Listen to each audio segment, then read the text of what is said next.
Breaking news చూస్తున్నాం. CM Revanth Reddy Nanakramguda HMD కార్యాలయంలో సమీక్ష సమావేశం నిర్వహించారు. మూసీ రివర్స్ డెవలప్మెంట్ పై సమీక్ష సమావేశంలో రేవంత్ రెడ్డి పాల్గొన్నారు. సమీక్ష సమావేశం అనంతరం సీఎం రేవంత్ డిప్యూటీ సీఎం బట్టి విక్రమార్క ఢిల్లీ వెళ్లనున్నారు. ఈ టూర్లో ఆయన కాంగ్రెస్ అధిష్టానం పెద్దలతో భేటీ అవనున్నారు. ఇక త్వరలో జరగనున్న పార్లమెంట్ ఎన్నికల్లో పార్టీ అభ్యర్థుల ఎంపిక, రాష్ట్రంలో కార్పొరేషన్ పదవుల భర్తీ తదితర అంశాలపై హైకమాండ్ తో రేవంత్ చర్చించనున్నట్లుగా సమాచారం. ఇక పార్లమెంట్ ఎన్నికల్లో పోటీ చేసే అభ్యర్థుల నుంచి ఇప్పటికే కాంగ్రెస్ పార్టీ దరఖాస్తులను స్వీకరించింది. ఇక బీఆర్ఎస్ నుంచి కొత్తగా పార్టీలోకి వస్తున్న వారితో పాటు అసెంబ్లీ ఎన్నికల్లో టికెట్లు ఇవ్వకపోయినా సర్దుకుపోయిన సొంత పార్టీ నేతల నుంచి ఎంపీ టికెట్ల విషయంలో ఒత్తిడి తీవ్రంగా ఉంది. ఇక ఎంపీ టికెట్లు ఇవ్వలేని వారికి కార్పొరేషన్ పదవులు ఇచ్చి బొజ్జుకించే అవకాశం ఉన్నట్లు ప్రచారం జరుగుతుంది. ఇక ఈ నేపథ్యంలో ఈ అంశాలపై అధిష్టానం చర్చించడానికి సీఎం ఢిల్లీకి వెళ్తున్నట్లుగా తెలుస్తుంది.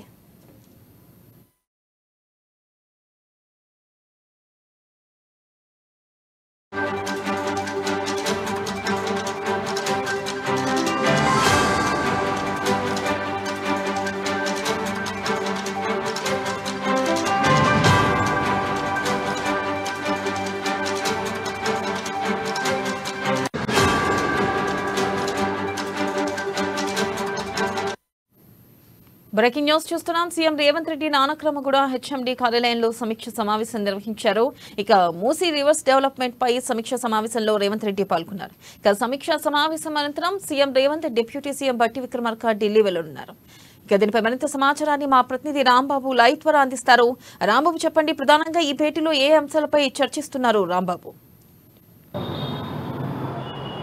వెన్నెల ముఖ్యమంత్రి రేవంత్ రెడ్డి నానక్రామ్గూడలోని హెచ్ఎండిఏ కార్యాలయంలో అధికారులతోటి సమీక్ష సమావేశం నిర్వహించారు. ముఖ్యంగా మూసీ రివర్ బోర్డుకు సంబంధించినటువంటి అంశంలో మూసీ రివర్ పరివాహక ప్రాంత అభివృద్ధికి సంబంధించినటువంటి అంశం మీద, అదేవిధంగా మూసీ నదిని ప్రక్షాళన చేసేటువంటి అంశం పైన కూడా అధికారులతో చర్చించడం జరిగింది. ఇప్పటికే ఇటు దావోస్ పర్యటనలో లండన్ వెళ్ళినప్పుడు కూడా అక్కడ ఉన్నటువంటి థేమ్స్ నదిని కూడా పరిశీలించినటువంటి ముఖ్యమంత్రి రేవంత్ రెడ్డి అక్కడ ఆ నది కూడా ఇదివరకు అదే పరిస్థితిలో ఉన్నటువంటి నేపథ్యంలో దాన్ని ఏ విధంగానైతే అభివృద్ధి చేశారో ఇప్పుడు కూడా ఇటు హైదరాబాద్లో ఉన్నటువంటి మూసీ నదిని కూడా డెవలప్ చేయాలని చెప్పేసి దానికి సంబంధించి ఇప్పటికే వివిధ దేశాలకు సంబంధించినటువంటి టెక్నీషియన్స్ కానీ లేకపోతే ఆ దేశాలకు సంబంధించినటువంటి పెట్టుబడిదారులు వీళ్ళందరూ కూడా ఇక్కడికి రావడం జరిగింది. హైదరాబాద్కు అదే సెక్రటేరియట్ కూడా వచ్చి ఇటు రష్యన్ సంబంధించినటువంటి వివిధ దేశాలకు సంబంధించినటువంటి ప్రతినిధులు కూడా ఇటు ముఖ్యమంత్రిని కలిసినటువంటి పరిస్థితి. ఈ నేపథ్యంలో మూసీ రివర్ను టూరిజంగా డెవలప్ చేయాలని చెప్పేసి దాంతోపాటుగా హైదరాబాద్లో ఉన్నటువంటి వివిధ ప్రాంతాలను కూడా దానికి అనుసంధానం చేయాలని చెప్పేసి ముఖ్యమంత్రి రేవంత్ రెడ్డి భావించడంతో పాటుగా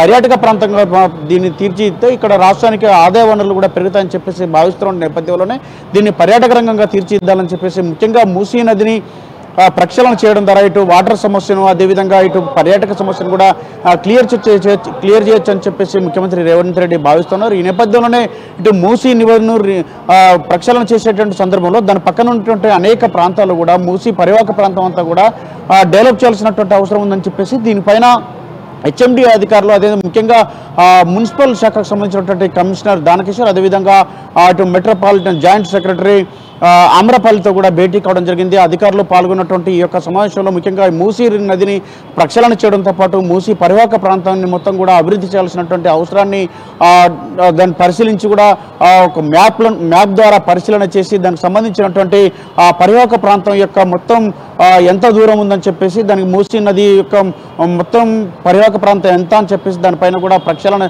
అంటే దానిపైన పరిశీలించడం జరిగింది. దీంతో ఈ పరివాహక ప్రాంతాన్ని కూడా మొత్తం అభివృద్ధి చేయడం ద్వారా ఒకవైపు సాగునీరు, మరొకవైపు త్రాగునీరు, దాంతోపాటుగా ఈ యొక్క ప్రాంతం మొత్తం కూడా పర్యాటక రంగంగా అభివృద్ధి చెందాలని చెప్పేసి భావిస్తున్నారు. ఈ నేపథ్యంలోనే అత్యంత విలువైనటువంటి, అత్యంత ప్రామాణికపరమైనటువంటి, అత్యంత ముఖ్యమైనటువంటి ఈ యొక్క ప్రాజెక్టును డెవలప్ చేయాల్సినటువంటి అవసరం ఉందని చెప్పేసి ముఖ్యమంత్రి అయితే భావిస్తున్నారు. ఈ నేపథ్యంలోనే హెచ్ఎండిఏలో నానక్రామ్గూడలోని హెచ్ఎండిఏ కార్యాలయంలో అధికారులతో భేటీ కావడం జరిగింది. ఈ భేటీ అనంతరం నేరుగా బేగంపేట విమానాశ్రయం చేరుకొని ఢిల్లీకి అయితే బయలుదేరి వెళ్లారు. వెన్నెల, ప్రధానంగా చూసుకున్నట్టయితే ఇక్కడ సీఎం అలాగే డిప్యూటీ సీఎం కూడా బట్టి కూడా ఇప్పుడు ఢిల్లీ వెళ్తున్నారు. ఈ నేపథ్యంలో ప్రధానంగా అక్కడ అధిష్టానంతో ఇటు ఎంపీ ఎలక్షన్స్ తో పాటు అలాగే మేయర్ కూడా కార్పొరేషన్ ఎలక్షన్స్ కూడా ఉన్నాయి. ఈ నేపథ్యంలో మరి ఆ స్థానాలను ఎలా భర్తీ చేయనున్నారు?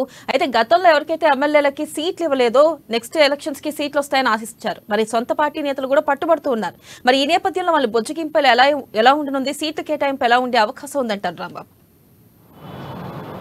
వెనెల మొత్తానికైతే ఇటు రానున్నటువంటి లోక్సభ ఎన్నికలను ప్రధానంగా మార్చి 12వ తారీఖు అంటా ఉన్నారు. అది మార్చి 2వ వారంలో అయితే నోటిఫికేషన్ వచ్చేటువంటి అవకాశం ఉంది. ఈ నోటిఫికేషన్ వచ్చేటువంటి సందర్భంలోనే లోక్సభ ఎన్నికలను అత్యంత ప్రతిష్టాత్మకంగా తీసుకున్నటువంటి కాంగ్రెస్ పార్టీ మెజారిటీ స్థానాల్లో గెలుపొందాలని చెప్పేసి భావిస్తున్నారు. దీనికి సంబంధించి అధిష్టానంతో కూడా మాట్లాడాలని చెప్పేసి భావిస్తున్నది. మరొక వైపు ఈ ఢిల్లీ పర్యటనకు అయితే ఒకవైపు ముఖ్యమంత్రి రేవంత్ రెడ్డి, అదేవిధంగా డిప్యూటీ ముఖ్యమంత్రి బట్టి విక్రమార్క, తెలంగాణ కాంగ్రెస్ వ్యవహారాల ఇన్ఛార్జ్ దీపాదాస్ మున్సి ముగ్గురు కలిసి కూడా ప్రత్యేక విమానంలో ఢిల్లీకి అయితే వెళ్ళారు. ఢిల్లీలో ప్రధానంగా రేపు జరిగేటువంటి పార్లమెంటుకు సంబంధించినటువంటి స్క్రీనింగ్ కమిటీ సమావేశం అయితే జరగనుంది. ఈ స్క్రీనింగ్ కమిటీ సమావేశంలో 17 మంది పార్లమెంటు అభ్యర్థులకు సంబంధించినటువంటి వాళ్ళ యొక్క స్థితిగతులకు సంబంధించినటువంటి వాళ్ళు ఏ సామాజిక వర్గమో లేకపోతే వాళ్ళకు ఉన్నటువంటి ప్రజా బ్యాక్గ్రౌండ్ ఎంత, వీళ్ళు ఉన్నటువంటి ప్రజల్లోకి చొచ్చుకుపోయేటువంటి తత్వం ఏ విధంగా ఉన్నది, ఎవరైతే గెలుస్తారు, గెలుపు ఓటంలకు సంబంధించినటువంటి అనేక అంశాలను ఏ అభ్యర్థికి అయితే గెలుపుకు దగ్గరగా ఉంటారని చెప్పేసి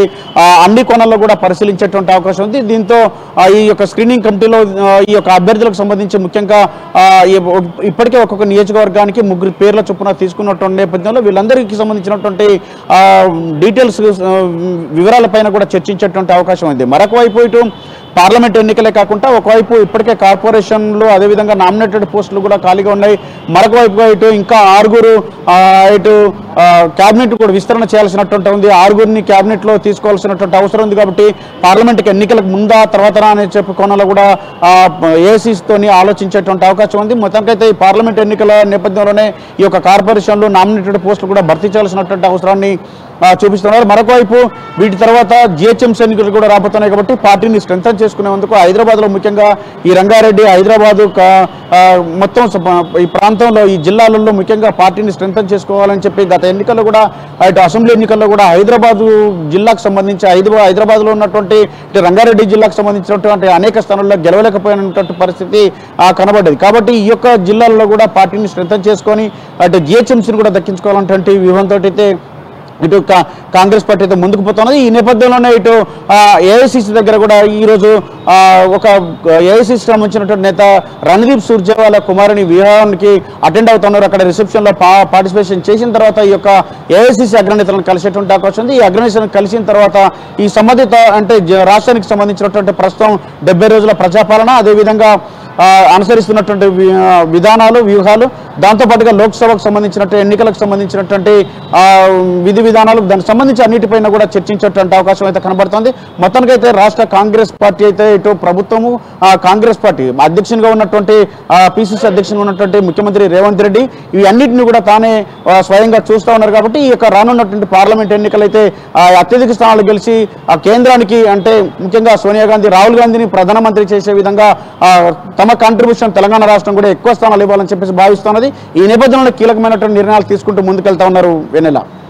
రైట్, థ్యాంక్ యూ రాంబాబు.